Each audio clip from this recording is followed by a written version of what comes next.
नमस्कार मंडळी, जय शिवराय, जय महाराष्ट्र। आजचा व्हिडिओ करताना ना खूप मनाला वेदना होतात।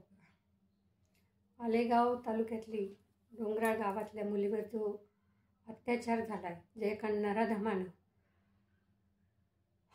त्या कोवळ्या कळीला खुडून तिचा ज्या प्रकारे निर्गुण हत्या केली ना, तर हे ऐकून पाहून जे आता सोशल मीडियावर त्याचे रील्स येतात वगैरे, ते पाहून ऐकून इतकं मन, मला सांगते, संताप पण होतोय आणि मन खूप कळवळतं। खूप त्रास होतो मनाला की अरे काय हे शिवरायांच्या राज्यामध्ये ह्या अशा विकृती निर्माणच कशा झाल्या आणि ह्या फोपावतायत का? यांना कुठंतरी पायबंद घातला पाहिजे ना। आता ही पहिलीच घटना नाही, अशा अनेक घटना इथून मागे झाल्या, पण याच्यावर असा ठोस काही उपाय नाही। तर याच्यावर एकच ठोस उपाय आहे की नराधम जिथं दिसतील ना तिथं डायरेक्ट गाडून टाकायचे। आपल्याकडे काय होतं, हे कायद्याचं आहे ना, कायद्यात इतक्या पळवाटा शोधून हे नराधम वाचले जातात किंवा यांना जन्मठेप होते किंवा काय होतं आणि ते परत मोकाट होतात। त्याच्यामुळे असा वचक नाही राहत कुणाला। तर जिथे ही घटना घडली ना तिथं तो दिसला ना की लोकांनी लगेच धरून जाग्यावरच त्याचं हे केलं पाहिजे, चौरंगा केला पाहिजे किंवा त्याला जाळून त्याचा नायनाट केला पाहिजे।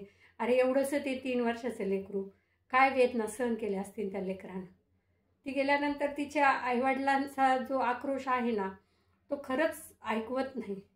आपल्या एखाद्या मुलीच्या बाबतीत असं घडावं आणि त्या आईवडिलांना ते सगळं समोर ते भोगावं लागावं, किती याच्यापेक्षा वाईट काय असू शकतं।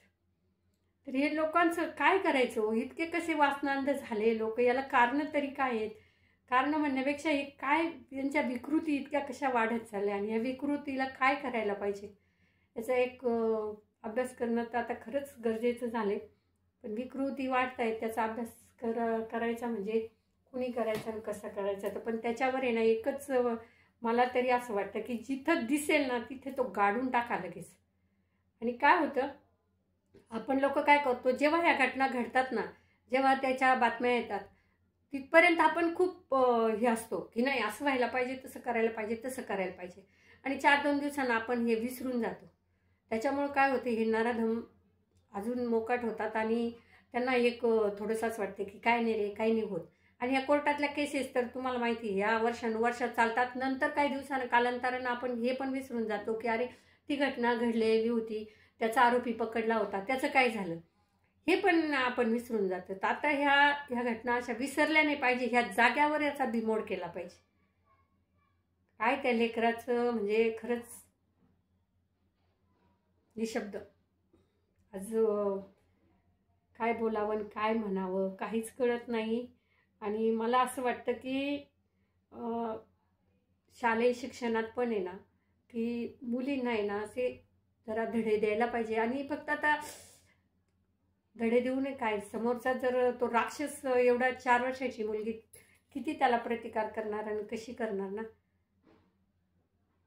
काय म्हणजे आता याच्यावर तर खरंच डोकं सुन्न होतं या घटना ऐकून। पण असे नराधम आहे ना जाग्यावर ठेचले पाहिजे, यांना कोर्टन कारखान हे विषयच नाही ठेवले पाहिजे, जाग्यावर यांचा बंदोबस्त केला पाहिजे, जाग्यावर उडवले पाहिजे।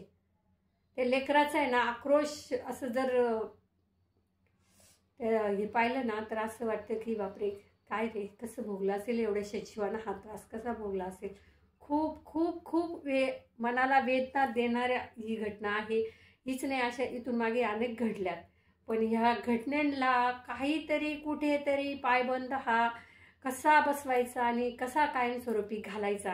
आणि हे पुरावेन दाखलेन हे काही करू नका, जिथं असेल ना तिथून त्याला ओढून आणा आणि त्याला आहे ना जाग्यावर त्याचा चौरंगा करा आणि इतका तडफडून मारा की त्याचं ते तडफडून मरणं बघून आहे ना कुणाची हिंमत नाही झाली पाहिजे एखाद्या लेकरावर हात टाकायची किंवा एखाद्या स्त्रीबद्दल असं काही कृत्य करायची।